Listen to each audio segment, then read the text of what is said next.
അങ്ങയുടെ രാഷ്ട്രീയ പാർട്ടിയെ അപഹസിച്ചോ അപമാനിച്ചോ? മാധുവിന്റെ നുണയും മാധുവിന്റെ വേട്ടിപ്പും മാധുവിന്റെ അനാവശ്യമായിട്ടുള്ള ഇടപെടലുകളും മാധുവിന്റെ വർഗീയത വക്രീകരിച്ചുകൊണ്ട് ഇവിടെ കോൺഗ്രസിന് വിത്ത് മറ്റേ കൊയ്യാൻ വേണ്ടി വിത്ത് വതയ്ക്കുന്ന രാഷ്ട്രീയമൊക്കെ കയ്യിൽ വെച്ചാൽ മതി. ഇന്നലെ കന്യാസ്ത്രീകൾക്ക് ജാമ്യം കിട്ടാതെ വന്ന സാഹചര്യത്തിൽ ഈ വിഷയം വലിയ തോതിൽ ചർച്ചയാകുന്നുണ്ടായിരുന്നു. അപ്പോൾ ബി.ജെ.പിയുടെ പാനലിസ്റ്റുകൾ അടക്കം സ്വീകരിച്ചൊരു നിലപാട് എന്ന് പറയുന്നത് ഇതിൽ രാഷ്ട്രീയമായി ഒന്നും ചെയ്യാനില്ല. ഇന്നിപ്പോൾ പക്ഷെ കേരളത്തിൽ നിന്നുള്ള എം.പിമാർ കേന്ദ്രമന്ത്രി അമിത്ഷായെ കാണുന്ന സമയത്ത് അദ്ദേഹം ഉറപ്പു തരുന്നത് ജാമ്യത്തിൽ ഛത്തീസ്ഗഡ് സർക്കാർ എതിർപ്പറിയിക്കില്ല എന്നാണ്. അല്ല, രാഷ്ട്രീയപരമായിട്ടുള്ള രാഷ്ട്രീയ പാർട്ടികൾ തന്നെയല്ലേ മാധു ഭരിക്കുന്നത്? സർക്കാരുകൾ എന്ന് പറയപ്പെടുന്നത് രാഷ്ട്രീയ പാർട്ടികളല്ലേ? ആണോ? അത് ഞാൻ അറിഞ്ഞില്ല. ഒരു നിയമപരമായിട്ടുള്ള കാര്യത്തിൽ എടുത്തിട്ടുള്ള ഒരു കേസിന്റെ അടിസ്ഥാനത്തിൽ ഇത് പർവ്വതീകരിക്കുന്ന ഒരു രാഷ്ട്രീയ നിലപാട് പ്രത്യേകിച്ച് കേരളത്തിനകത്ത് കോൺഗ്രസിന്റെ നേതൃത്വത്തിലും മാധ്യമങ്ങളുടെ നേതൃത്വത്തിലും കൃത്യമായിട്ടുള്ള ഒരു അജണ്ട സെറ്റ് ചെയ്ത് ഉണ്ടാക്കിയതിന്റെ പേരിലാണ് ഇത് വലിയൊരു വിഷയമായിട്ട് വരുന്നത്.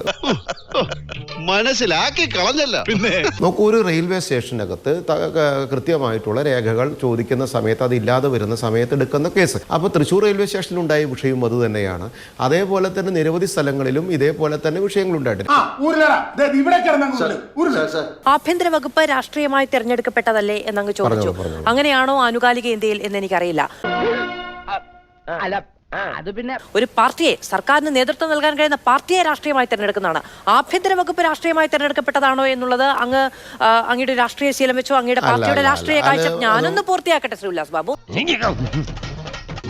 മാധ്യമങ്ങളും കോൺഗ്രസും മറ്റ് CPM-ഉം മറ്റ് പ്രതിപക്ഷ പാർട്ടികളും എല്ലാവരും ചേർന്ന് വലിയ പ്രചണ്ഡമായ പ്രചാരണം നടത്തി വിവാദം കൊണ്ടുവന്ന ഒരു വിഷയമാണ് എങ്കിൽ ബി.ജെ.പിയുടെ കേരള ഘടകം അവിടെ പോവുകയും ഇടപെടൽ നടത്തുകയും ഒക്കെ ചെയ്തത് എന്തിനാണ്? ഉത്തരം പറ. മാധ്യമങ്ങളും ഇവിടുത്തെ മറ്റ് രാഷ്ട്രീയ പാർട്ടികളും കൂടെ പർവ്വതീകരിച്ചതാണ്. ഇതൊരു സാധാരണ സംഭവമാണ്, ഇത് വളരെ സാധാരണഗതിയിൽ ഉണ്ടാകുന്ന ഒരു കേസാണ് എന്ന നിലയ്ക്ക് കണ്ടുകൊണ്ട് ഇവിടെ അങ്ങ് ഇരുന്നാൽ പോരായിരുന്നോ? അയ്യോ, അങ്ങനെ പറഞ്ഞൂടാ. ഇങ്ങനൊരു വിഷയം ഉണ്ടാകുമ്പോൾ സ്വാഭാവികമായിട്ട് ഇവിടുത്തെ കേരളത്തിലെ ബി.ജെ.പിയുടെ സംസ്ഥാന അധ്യക്ഷനും ആ എഫക്റ്റഡ് ആളുകളുമായി ബന്ധപ്പെട്ട ആളുകളുമായി സംസാരിച്ചതിന്റെ അടിസ്ഥാനത്തിൽ നിർത്തി പറയൂ, എന്നാലേ ശ്വാസം വിടാൻ പറ്റൂ. ബി.ജെ.പിയുടെ നേതൃത്വത്തിലുള്ള സർക്കാർ ഛത്തീസ്ഗഡിൽ ഭരിക്കുമ്പോൾ ബി.ജെ.പിക്ക് ചെയ്യാവുന്ന സഹായം എന്ന് പറയപ്പെടുന്നത് ഞങ്ങളുടെ നേതൃത്വത്തിലുള്ള ഞങ്ങളുടെ ജനറൽ സെക്രട്ടറി ഞങ്ങൾ അങ്ങോട്ട് അയച്ചു. അത് സ്വാഭാവികമായിട്ട് ഏത് രാഷ്ട്രീയ പാർട്ടികളാണ് എങ്കിലും ഏത് സംവിധാനമാണെങ്കിലും ചെയ്യുന്ന ഒരു കാര്യമാണ്. ഞങ്ങളെ സംബന്ധിച്ചിടത്തോളം ഞങ്ങൾക്ക് ഇതിൽ പക്ഷേ മറ്റുള്ളവരൊക്കെ വിവാദമുണ്ടാക്കാൻ പോയവർ, നിങ്ങൾ മാത്രം സഹായിക്കാൻ പോയവർ. ഊതിയതല്ലേ, കാറ്റടിച്ചപ്പോ മനസ്സിലായില്ലേ? ഏത് രാഷ്ട്രീയ പാർട്ടികളും ചെയ്യുന്നതാണ് അങ്ങ് തന്നെ പറയുന്നത്. എല്ലാ രാഷ്ട്രീയ പാർട്ടികളും ചെയ്യുന്നതാണ് എന്ന് കോൺഗ്രസിന്റെ നേതൃത്വത്തിൽ കോൺഗ്രസിന്റെ നേതൃത്വത്തിൽ ഛത്തീസ്ഗഡിലുള്ള കോൺഗ്രസ് നേതാക്കന്മാരുണ്ടല്ലോ. ഇവർ ആരെങ്കിലും ഇതേപോലെയുള്ള യുദ്ധങ്ങൾക്ക് ഇവിടെ നടത്തുന്ന യുദ്ധങ്ങൾക്ക് ഇറങ്ങി തിരിച്ചിട്ടുണ്ടോ? അത് ഞാനൊരു ഇരട്ട വരയിട്ട ബുക്കിൽ എഴുതി തരാം, സൗകര്യം പോലെ ഇരുന്ന് വായിച്ചോ. 2021 ഛത്തീസ്ഗഡിൽ ഇത്രയൊക്കെ വിഷയങ്ങൾ ഉണ്ടായ സമയത്ത് ഇതേപോലത്തെ ഒരു കേസ് സമാനമായിട്ടുള്ള 5 പള്ളിയിൽ അച്ഛന്മാരെ കൊണ്ട് അറസ്റ്റ് ചെയ്ത് 11 മാസത്തോളം ജയിലിലിട്ട സമയത്ത് ഇതേ കോൺഗ്രസ് പാർട്ടി ഒരു പ്രതിഷേധവും അവിടെ ഉണ്ടായില്ലല്ലോ. അത് അസൂയക്കാര് പലതും പറയും, വിശ്വസിക്കാവുന്നത് തന്നെ പറഞ്ഞതാ. എന്താ കോൺഗ്രസ് പാർട്ടിയല്ലേ ഭരിച്ചിരുന്നത്? അപ്പോൾ ഒരു പ്രതിഷേധം ഉണ്ടായിരുന്നല്ലോ. അന്ന് ഈ മതവും വർഗീയവാദവും കുത്തിമുറക്കിക്കൊണ്ട് ഈ പ്രവർത്തനത്തിന് ഇവർ ഇറങ്ങിയില്ലല്ലോ. കേൾക്കാൻ നല്ല രസമുണ്ട്. കേരളത്തിൽ ഈ തെരഞ്ഞെടുപ്പ് മുന്നിൽ കണ്ടുകൊണ്ട് ക്രിസ്ത്യൻ വേഴ്സസ് ബി.ജെ.പി എന്ന് പറയപ്പെടുന്ന നറേറ്റീവ് സൃഷ്ടിച്ചുകൊണ്ട് ബി.ജെ.പിയെ ഇപ്പുറത്ത് കൊണ്ട് നിർത്തിക്കൊണ്ട് വിജയം കൊയ്യാം എന്ന് പറഞ്ഞാൽ വർഗീയതയുടെ വിത്ത് വാങ്ങിക്കൊണ്ട് സുഖമായി കേരളത്തിൽ വിജയം കൊയ്യാം എന്ന് പറയപ്പെടുന്ന ഒരു അജണ്ട സെറ്റ് ചെയ്തതല്ലേ. അങ്ങനെയാണെങ്കിൽ ശ്രീ ഉല്ലാസ് ബാബു, കേരള ബി.ജെ.പി ഘടകത്തിന്റെ നേതാക്കൾക്കും ഛത്തീസ്ഗഡ് ബി.ജെ.പി ഘടകത്തിന്റെ നേതാക്കൾക്കും ഒരു നിലപാടാണോ? നിങ്ങളുടെ അവിടുത്തെ മുഖ്യമന്ത്രിക്ക് ആ നിലപാടായിരുന്നോ? ഇവിടുത്തെ രാജീവ് ചന്ദ്രശേഖരന്റെ നിലപാടായിരുന്നോ നിങ്ങളുടെ ഛത്തീസ്ഗഡ് മുഖ്യമന്ത്രിക്ക്? കേരളത്തിലെ സാഹചര്യങ്ങളും ഛത്തീസ്ഗഡിലെ സാഹചര്യങ്ങളും നമ്മൾ നോക്കണം. ഛത്തീസ്ഗഡിലെ സാഹചര്യങ്ങൾ പറയുന്നത് എന്നുള്ളതാണ്. അങ്ങ് പറയുന്ന കാര്യങ്ങൾക്കാണ് ഞാൻ ചോദിക്കുന്നത്. അപ്പൊ അങ്ങ് പറയുന്നു അത് നേരെ വിപരീതമാണ് എന്ന്. അങ്ങ് ആദ്യം പറഞ്ഞു എന്താണ് ഇത് മാധ്യമങ്ങൾ ഉണ്ടാക്കിയ വാർത്തയാണ്. ഞാൻ ചോദിക്കുന്നു, അങ്ങനെയാണെങ്കിൽ നിങ്ങൾ എന്തിനാണ് പോയത്? അല്ല, ഞാൻ പറയട്ടെ, അപ്പൊ നിങ്ങൾ എന്തിനാണ് പോയത്? അന്നേരം പറയുന്നു അല്ല, അവിടെ ഒരു പ്രശ്നം ഉണ്ടായി, ഞങ്ങൾ പോകണ്ടേ, എല്ലാ രാഷ്ട്രീയ പാർട്ടികളും പോകണ്ടേ? പിന്നെ അത് കൊള്ളാമല്ലോ. അപ്പൊ മറ്റുള്ളവരൊക്കെ വിവാദം ഉണ്ടാകാൻ പോകുന്നു എന്ന് പറയുന്നു. അങ്ങനെയാണെങ്കിൽ ഇവിടെയുള്ളവർ പോയതുപോലെ അവിടെയുള്ള കോൺഗ്രസിന്റെ നേതാക്കൾ ഇടപെടുന്നുണ്ടോ? അപ്പോൾ ഞാൻ തിരിച്ചു ചോദിക്കുന്നു, നിങ്ങളുടെ ഘടകത്തിനും അവിടുത്തെ 2 ഘടകങ്ങൾക്കും ഒരേ നിലപാടാണോ? അല്ല, അതിപ്പോ കേരളത്തിലെയും ഛത്തീസ്ഗഡിലെയും സാഹചര്യം രണ്ടല്ലേ? ഇതൊന്നും മറ്റുള്ളവർക്ക് ബാധകമല്ലേ? നീ എവിടെയെങ്കിലും ഉറച്ചു നിൽക്കണം. സ്വാഭാവികമായിട്ട് ഒരു ചെറിയൊരു പോലീസ് സ്റ്റേഷനിൽ എടുക്കുന്ന ഒരു കാര്യങ്ങൾ അല്ലെങ്കിൽ ഒരു റെയിൽവേ പോലീസ് എടുക്കുന്ന കാര്യങ്ങൾ ഇമ്മീഡിയറ്റ് അവിടുത്തെ ഭരിക്കുന്ന സർക്കാരുകളിലേക്ക് അറിയിച്ചിട്ടാണ് എടുക്കുക എന്നുള്ളത് മാധുവിന് തോന്നുന്നുണ്ടോ? ഇല്ല, പക്ഷെ ബജറംഗ് ദളിനെ അറിയിക്കുമെന്നൊരു തോന്നൽ ഈ അടുത്തുണ്ടായി. രാഷ്ട്രീയപരമായിട്ടും മതപരമായിട്ടും നിങ്ങൾ ഇതിനെ അങ്ങോട്ടും ഇങ്ങോട്ടും തമ്മിൽ തല്ലിച്ചിട്ട് നിങ്ങൾക്ക് എന്താണ് കിട്ടാൻ പോകുന്നത്? നിങ്ങൾ ഈ രാഷ്ട്രീയം എന്തിനാണ് കൊണ്ടു നടക്കുന്നത്? നിങ്ങൾ എന്തിനാണ് ഈ കോൺഗ്രസ് പാർട്ടിക്ക് സ്വറപാടുന്നതിന് വേണ്ടി മാധ്യമ പ്രവർത്തകർ അധപതിച്ചു പോകുന്നത്? തന്റെയൊക്കെ മുമ്പിൽ മഹാത്മാക്കൾ പോലും പേനാക്കത്തി എടുത്തു പോകും. നിങ്ങൾ ഈ നുണപ്രചരണങ്ങളും ഈ തെറ്റായ കഥകളും ഈ അനാവശ്യമായിട്ടുള്ള പ്രചരണങ്ങളും ക്രിയേറ്റ് ചെയ്യുന്നതിന്റെ പിന്നിൽ അജണ്ട എന്താണ്? കോൺഗ്രസ് പാർട്ടിയുടെ കൃത്യമായിട്ടുള്ള അജണ്ട സെറ്റ് ചെയ്തുകൊണ്ട് മാധ്യമങ്ങളെ അത് മനസ്സിലാക്കിക്കൊണ്ട് മാധ്യമങ്ങളെ കൂടി കൂട്ടുപിടിച്ചുകൊണ്ട് നടത്തുന്ന പ്രവർത്തനമല്ലേ? ഒരുമാതിരി ചൊറിഞ്ഞു വരുന്നുണ്ട് നിന്റെ വർത്താനം കേട്ടിട്ട്. ക്രിസ്ത്യൻ സമൂഹത്തിനെതിരായിട്ട് BJP വരുന്നു എന്ന് പറയപ്പെടുന്ന നറേറ്റീവ് സൃഷ്ടിക്കപ്പെടുന്നതിലെ കൃത്യമായ രാഷ്ട്രീയമില്ലേ? അതിനകത്ത് രാഷ്ട്രീയ താല്പര്യമില്ലേ? അതിനകത്ത് നുണപ്രചരണങ്ങളില്ലേ? നിങ്ങൾ എന്തിനാണ് ഛത്തീസ്ഗഡിലത്തെ ഈ വിഷയം, ഈ ഒരു ചെറിയമായിട്ടുള്ള വിഷയം, അവിടുത്തെ ഒരു നിയമപരമായിട്ടുള്ള വിഷയം നിരപരാധിയായിട്ടുള്ള കൃത്യമായി കോടതിയിൽ നിന്ന്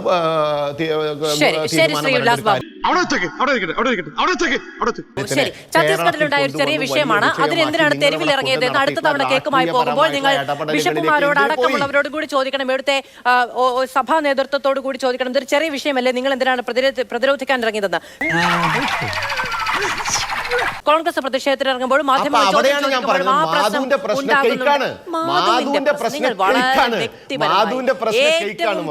മിസ്റ്റർ തോമിച്ചൻ എന്തോ ഒരുപാട് നേരമായി ചൊറിയുന്നു.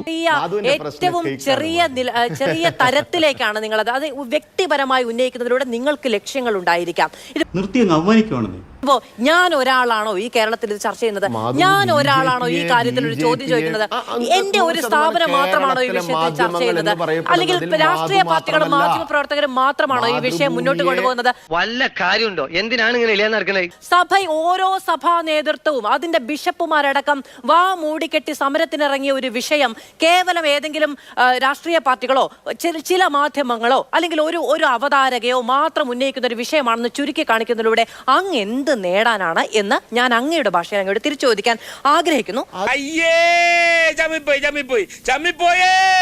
നിലവിൽ തന്നെ മാധു ഇടപെട്ട സമയത്ത് സംസാരിക്കുന്ന മാധു ചില ചോദ്യങ്ങൾ ഉന്നയിച്ച സമയത്ത് പ്രിയപ്പെട്ട ഉല്ലാസ് സ്വരാജ് റൗണ്ടിലൂടെ 3 റൗണ്ട് ഉരുണ്ട് കഴിഞ്ഞു. ഇപ്പോൾ ഇതിന്റെ പ്രശ്നം എന്താ? ഉല്ലാസ് ആദ്യം പറഞ്ഞ പോയിന്റ് റെയിൽവേ സ്റ്റേഷനിൽ വെച്ച് കുട്ടികളെ ചോദ്യം ചെയ്ത സമയത്ത് അല്ലെങ്കിൽ കുട്ടികളുടെ ടിക്കറ്റ് പരിശോധിച്ച സമയത്ത് എന്നൊക്കെ പറഞ്ഞു. ഇത് പരിശോധിക്കാൻ ബജ്രംഗ് ദളിന് ആരാണ് അനുവാദം കൊടുത്തത്? ഇവിടെ പ്രശ്നം എന്ന് പറയുന്നത് നിയമമല്ല, ആ നിയമത്തെ കയ്യിലെടുക്കാൻ സംഘപരിവാറിന്റെ ഒരു ഫ്രിഞ്ച് എലിമെന്റ് ആയിട്ടുള്ള ബജ്രംഗ് ദളിന് ആര് അനുമതി കൊടുത്തു? സത്യമാണെങ്കിലും എനിക്ക് അംഗീകരിച്ചു കൊടുക്കാൻ പറ്റുമോ? എനിക്കറിയേണ്ട ഒരു കാര്യമുണ്ട് ശ്രീ ഉല്ലാസ് ബാബു. ഈ NIA കോടതിയിലേക്ക് ഒരു കേസ് പോയാൽ അത് സംസ്ഥാന സർക്കാർ ഇടപെട്ടാൽ തീരും എന്നാണോ കേന്ദ്ര ആഭ്യന്തരമന്ത്രി അടക്കം പറയുന്നത്? അമിത്ഷാ എന്ന് പറയപ്പെടുന്ന ഭാരതത്തിന്റെ ആഭ്യന്തരമന്ത്രി അങ്ങനെ ഞങ്ങൾ ഈ കാര്യങ്ങൾ തീരുമാനിച്ചാൽ NIA കോടതിയിൽ തീരുമാനമെടുക്കുമെന്ന് പറഞ്ഞു എന്ന് മാധുവിന് ആ പറഞ്ഞ വാക്കുകളുടെ കൃത്യമായ അർത്ഥം മാധു മനസ്സിലാക്കിയിട്ടുണ്ടോ? മാധു അറിഞ്ഞിട്ടുണ്ടോ? മനസ്സിലായില്ല, മനസ്സിലാക്കി തരാം. NIA കോടതിയിലേക്ക് പോയത് തെറ്റാണ്. ഇത് ഹൈക്കോടതിയിലേക്ക് പോകൂ. അതിനുശേഷം അവിടെ നിന്ന് വിചാരണ കോടതിയിലേക്ക് പോകുന്ന സമയത്ത് ഛത്തീസ്ഗഡ് സർക്കാർ അതിനെ എതിർക്കില്ല എന്ന് MP-മാരോട് കൃത്യമായി അമിത്ഷാ പറഞ്ഞിരിക്കുന്നു. മാധു കോമഡി പറയാണോ അതോ കോമഡി പറയുന്നത് പോലെ അഭിനയിക്കുകയാണോ എന്ന് എനിക്ക് മനസ്സിലാവുന്നു. അത് ഈ BJP-യുടെ മീറ്റിങ്ങുകളിൽ എപ്പോഴും പോകുന്നോണ്ട് എനിക്ക് തോന്നുന്നതാണ്. BJP-യുടെ മീറ്റിംഗ് അല്ല, മാതൃഭൂമി ന്യൂസിൽ എന്നിരുന്ന് ഈ നുണ പറയുന്നത് കൊണ്ട് മാധുവിന് വരുന്ന വാക്കുകളാണത്. മാധുവിന്റെ അബദ്ധങ്ങൾ എന്ന് പറഞ്ഞാൽ മാതൃഭൂമി ന്യൂസിൽ കാലത്തൊട്ട് വൈകുന്നേരം വരെ ഈ അബദ്ധങ്ങളും നുണകളും തട്ടിപ്പുകളും മലീമസമായ വാക്കുകളെ കൊണ്ട് മതവർഗീയവാദവും വക്രീകരണവും നടത്തിക്കൊണ്ട് ഈ 4 ദിവസമായിട്ട് ഇപ്പൊ നടത്തുന്നുണ്ടല്ലോ. മറ്റേ പണി കാണിച്ചോണ്ടല്ലോ, അടിച്ച് ഞാൻ ആ ഊച്ചാളിയാ, എനിക്ക് അങ്ങനെ മോഹമുണ്ട്, മനസ്സിലായോ? അവനവൻ ചെയ്യുന്നതാണ് മറ്റുള്ളവരും കൂടി ചെയ്യുന്നത് എന്ന് വിചാരിക്കരുതേ. അവനവനും അവനവന്റെ രാഷ്ട്രീയ പ്രത്യയശാസ്ത്രവും ചെയ്യുന്നത് മാത്രമാണ് മറ്റുള്ളവരും ചെയ്യുന്നതെന്ന് വിചാരിക്കല്ലേ. ദൈവമേ, മൂർഖനെയാണല്ലോ ചവിട്ടിയത്. അപമാനിച്ചും അപഹസിച്ചും പരിഹസിച്ചും മാത്രമല്ല സംസാരിക്കേണ്ടത്. എന്തിനാണ് വടി കൊടുത്ത് അടി മേടിക്കുന്നത്? ഞാൻ അങ്ങയുടെ രാഷ്ട്രീയ പാർട്ടിയെ അപഹസിച്ചോ അപമാനിച്ചോ? മാധുവിന്റെ നുണയും മാധുവിന്റെ വെട്ടിപ്പും മാധുവിന്റെ അനാവശ്യമായിട്ടുള്ള ഇടപെടലുകളും മാധുവിന്റെ വർഗീയത വക്രീകരിച്ചുകൊണ്ട് ഇവിടെ കോൺഗ്രസിന് വിത്ത് മറ്റേ കൊയ്യാൻ വേണ്ടി വിത്ത് വതയ്ക്കുന്ന രാഷ്ട്രീയമൊക്കെ കയ്യിൽ വെച്ചാൽ മതി. ഒരുപാട് ചെറ്റത്തരം പറയരുത്. അത് BJP-യുടെ നെഞ്ചത്തായിട്ട് കൊണ്ടുവരണ്ട കേട്ടോ. അവിടെ ഇവിടെ ഇരിക്കുന്ന കാവടി BJP കയറി ആടണം എന്ന് പറഞ്ഞാലേ നടക്കില്ല.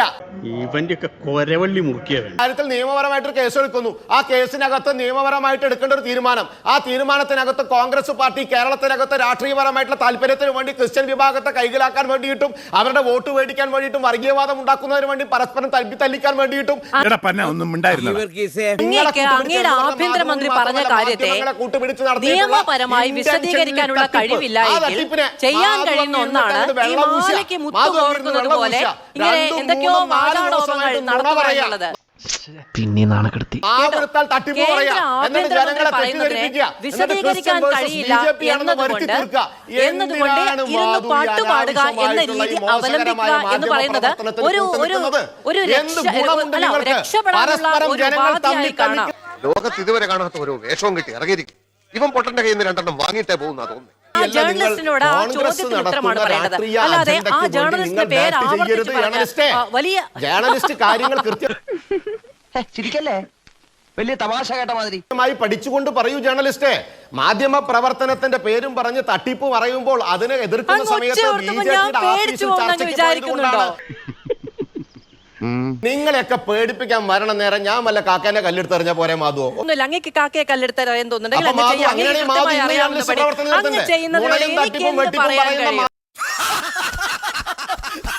മാധ്യമ പ്രവർത്തനം ഇന്ന് വാതു നിർത്തണ്ടേ? കോൺഗ്രസ് പാർട്ടിക്ക് വേണ്ടിയിട്ട് ഇങ്ങനെ ബാറ്റ് ചെയ്യുന്ന മാധ്യമ പ്രവർത്തനം വാതു നിർത്തണ്ടേ? അനാവശ്യമായിട്ടുള്ള ഒരു വിഷയത്തിൽ അനാവശ്യമായിട്ടുള്ള ഒരു വിഷയം ഉണ്ടാക്കുന്നത് വാതു നിർത്തണ്ടേ? ഒരൊറ്റ അടി അങ്ങോട്ട് വെച്ചാൽ നിന്റെ 32 പല്ല് താഴെ കിടക്കും.